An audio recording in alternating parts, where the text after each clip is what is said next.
Hi, everyone, and welcome to another session of The Brown Couch with me, Vanita. It's been a moment since I've taped. Arch has been doing so many wonderful things, and we've been so busy, as well as quite a few of us had caught COVID and became ill, myself included.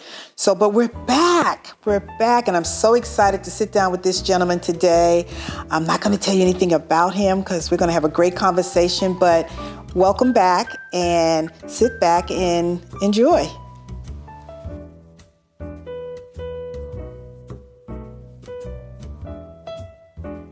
Hi, Robert. Hello. Welcome to the Brown Couch. Thank you for having me. I always like to start my session with how did we meet and where did we meet? And I'm going to let you tell everyone how we met and where we met. Do you remember? We met through Jaquita, one of your friends. Mm-hmm. We had scheduled an appointment, her and I, again going back to Jaquita, and you came along with her. And I remember you so well. Thank you. So just to give the audience a little background, Jaquita Seeley is a restored citizen as well. And Robert had seen a news article or news news clip on TV. Yes. And Jaquita was showcased during Reentry Week, which is in April of every year. And they were doing articles on people who are restored citizens who are entrepreneurs. And you saw that article, reached out to Jaquita and told her a little bit about what your business is and scheduled an appointment with her. And because she didn't know you, exactly, she asked me to accompany her. Naturally, yeah. And we just got to talking. I do know at that time, you did share with me that you was a restored citizen. And I also remember that you said you weren't ready to tell your story. What has changed your mind?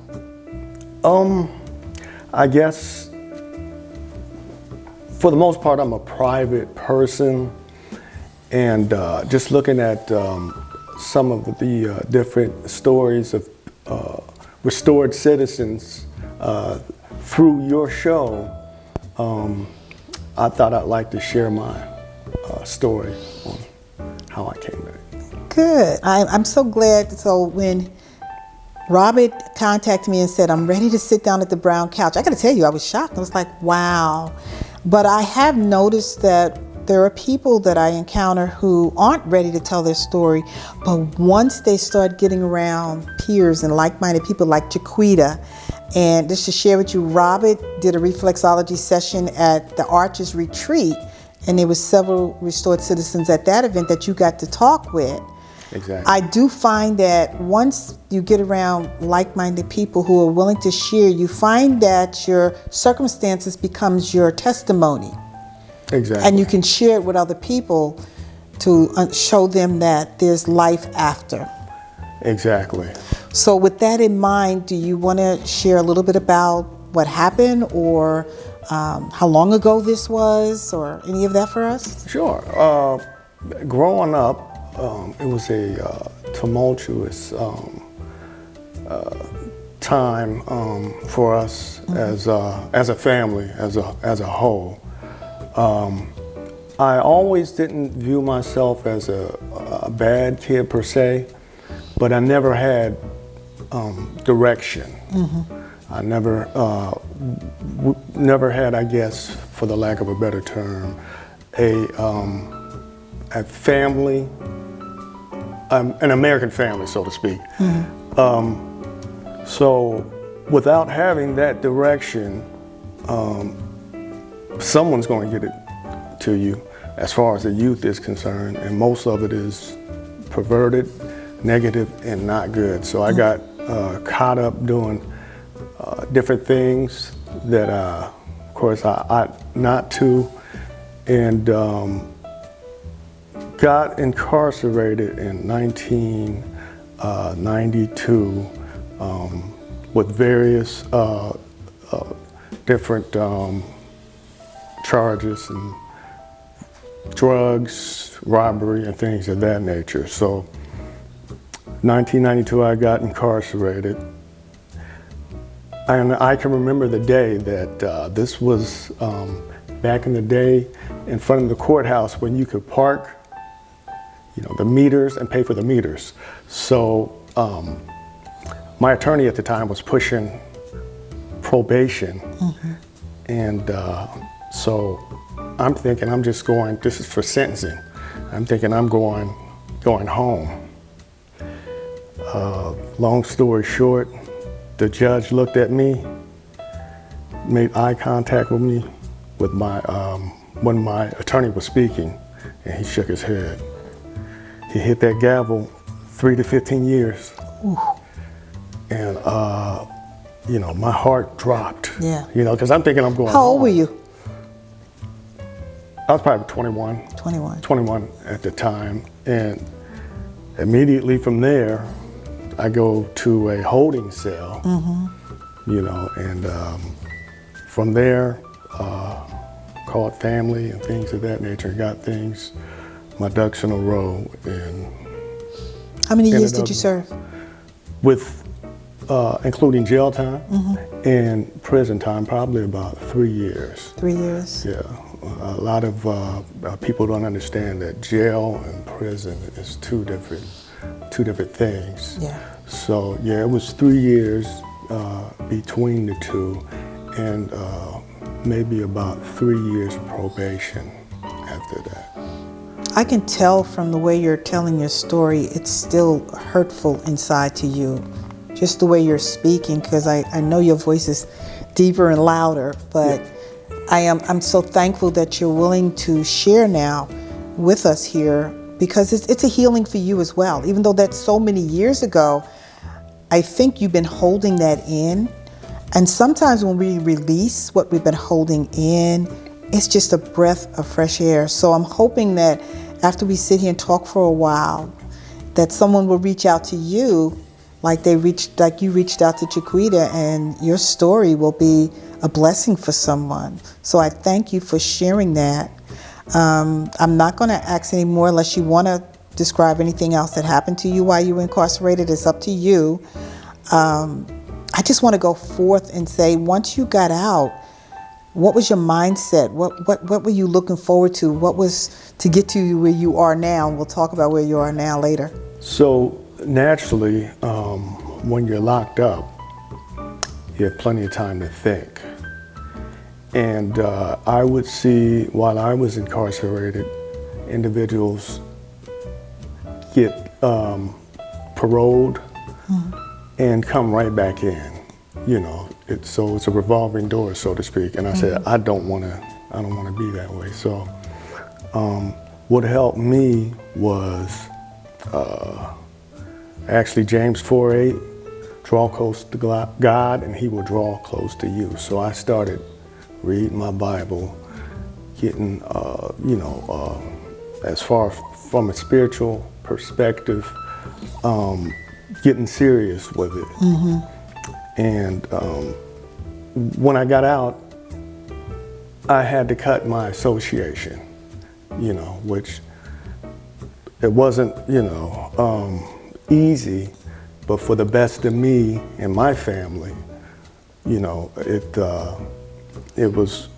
And a lot of times people don't understand that when you get out, some of what was there when you went in is still there.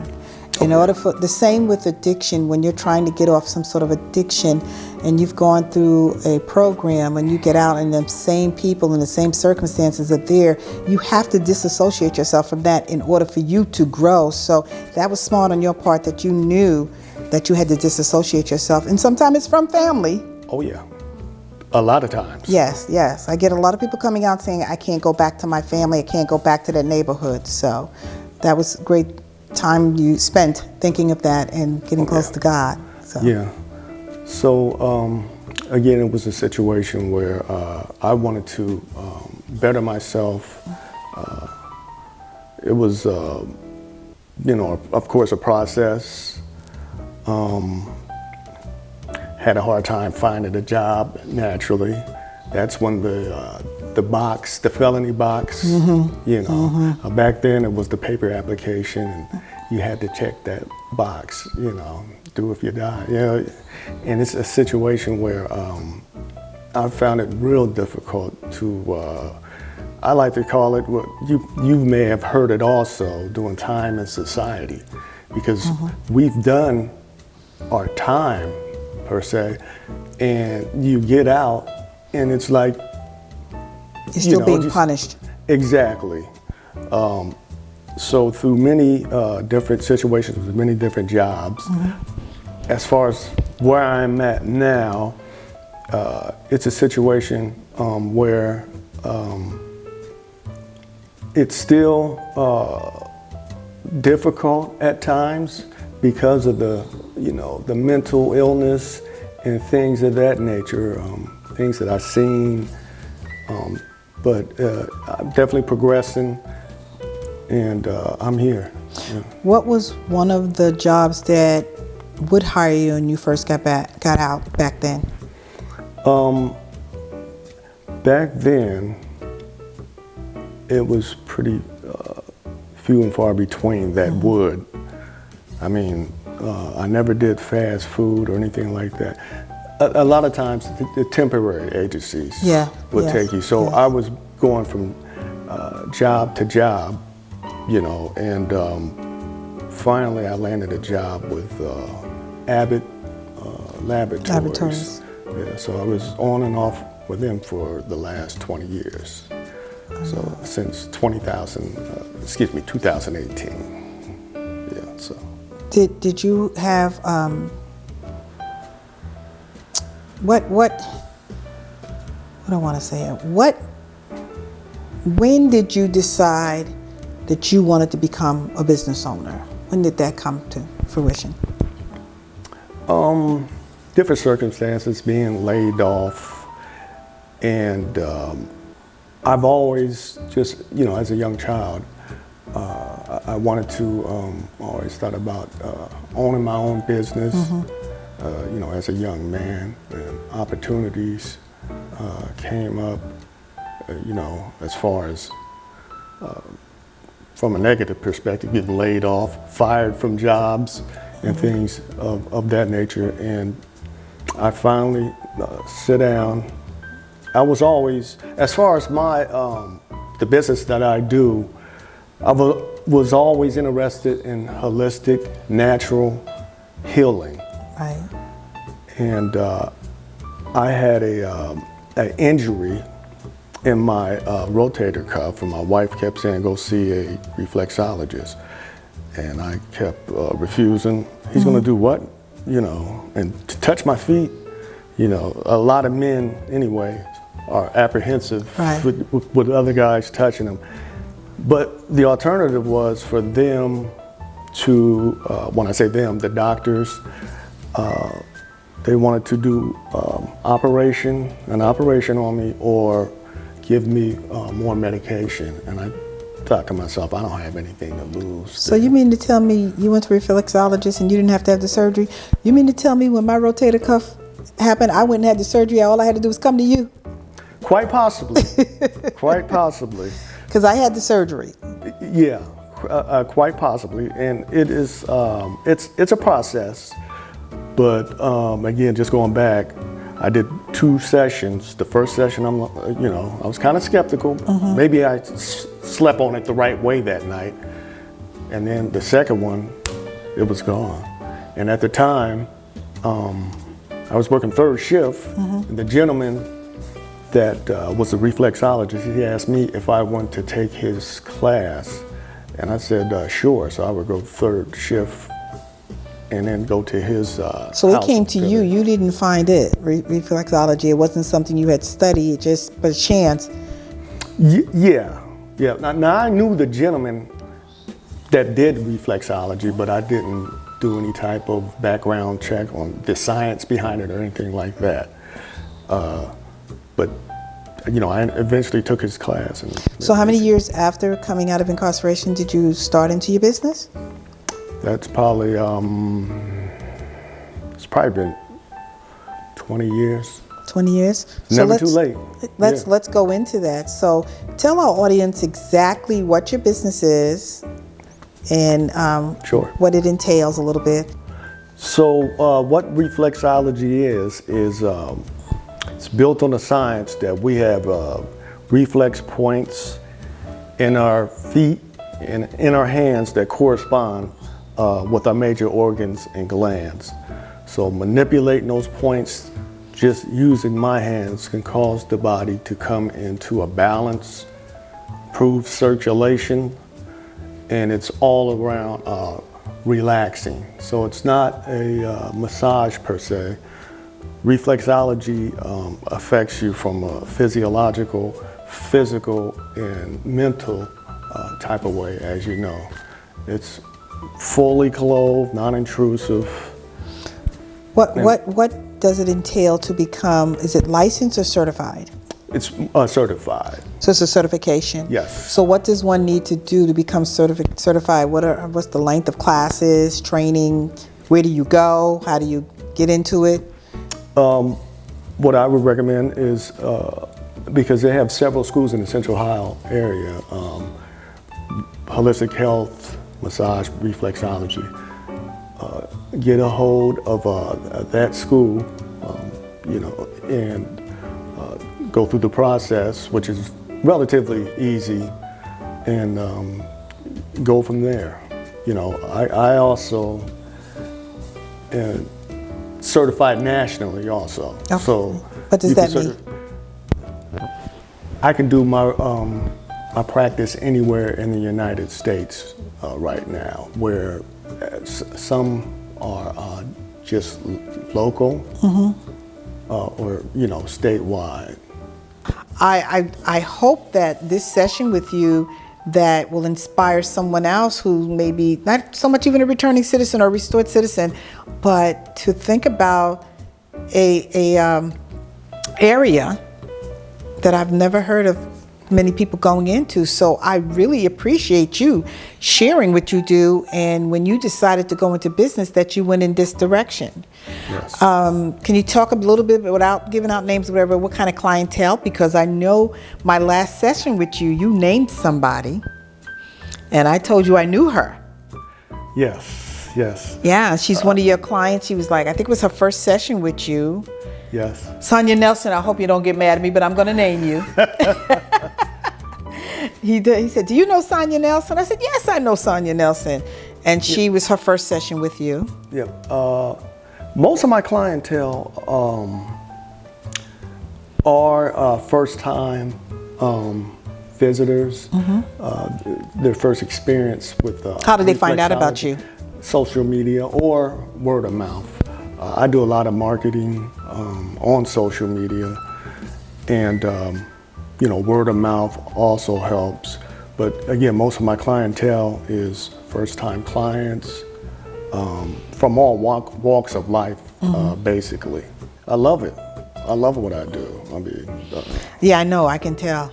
I mean, when I'm in a session with you, it's such a relaxing atmosphere. So I actually go into your home for my session, and the ambiance in the place, and there's chocolate, and there's water, and there's jazz music. We have a ball. Yeah. And we're there. Jaquita and I are usually there for about 2 hours, because we're sitting there talking, and he just makes the atmosphere so relaxing. And as you can tell from his voice, it's a very relaxing voice. So we really appreciate that. I am full-time. I have currently just opened another service studio down in German Village.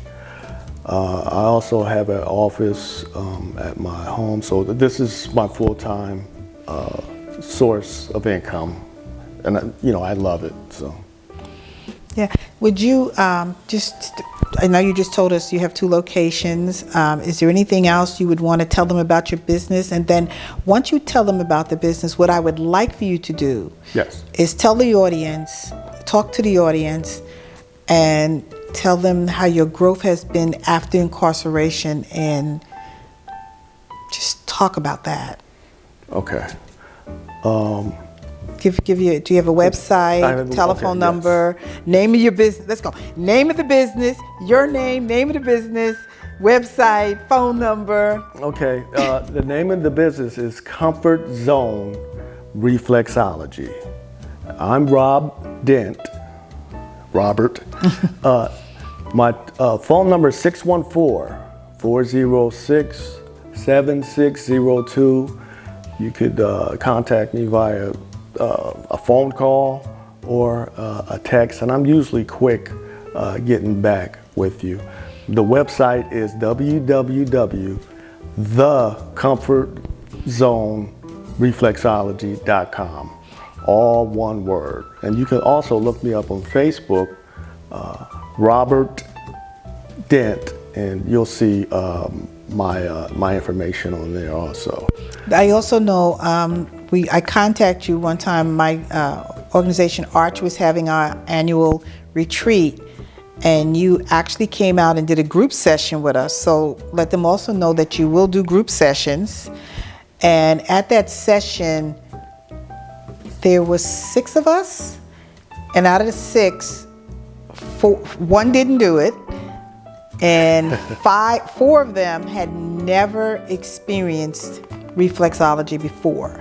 And we had one young lady, she was sitting and she was so nervous because a lot of people touching their feet is very sensitive. Exactly. And I know I stood over her and started talking to her and told her, please close your eyes, just close your eyes. And I know within 5 minutes she was like, like this.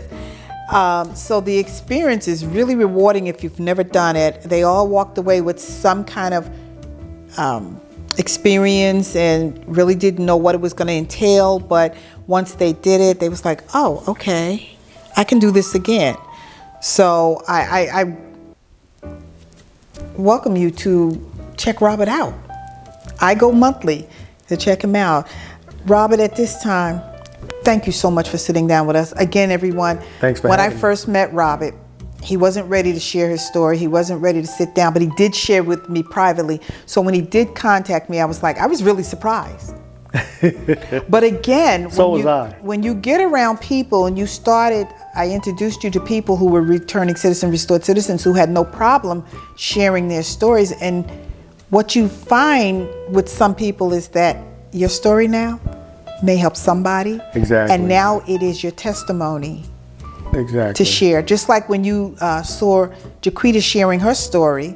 When I first met Jaquita, she was very angry about her past.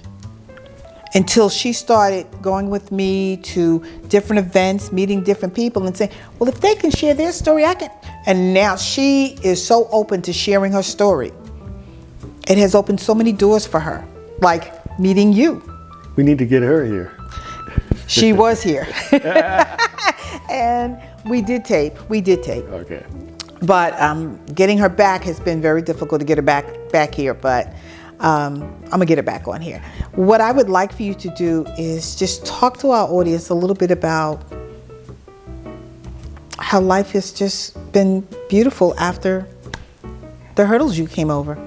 Yeah, again, just going back to the difficulties that I had. I've learned not to use negative situations such as that situation as a crutch. Yesterday was yesterday. Today is today. There's no more powerful moment than the power of right now. Amen. It's like, that's what I like to say. There's a saying that Mr. Ben Esby gave me, and I took that to heart. 10 two-letter words. If it is to be, it is up to me. So you can rely on friends and families for different situations, but when it comes down to it, as far as what you want to do with your life, it's you. Amen. You know. So as far as my life has been, it's been good. Sometimes every day is a challenge. Yeah. You know, with the mental issues and things of that nature. From me growing up, suffering from PTSD, Okay. From things I saw. But again, it is a process. Get close to God and trust you. You know, get yourself right and trust you. And if you When trusting you, you mean love yourself. love you some you. Yeah, love yourself. Yeah, that's not selfish either. Love you some you. It all starts with you. the person, you know. So I look at, I try not to look at the past. It's there, but it doesn't shape me of what I am today. So I'd like to, you know, tell anyone that anything is possible if you believe in yourself, and you know, with the help of God, anything can happen. Wow. I am so glad you joined me today, and I hope that your testimony, your story inspires someone who will watch this and you get some more clients. Let's hope so. Thank you, everyone, and I'll see you at the next session of The Brown Couch.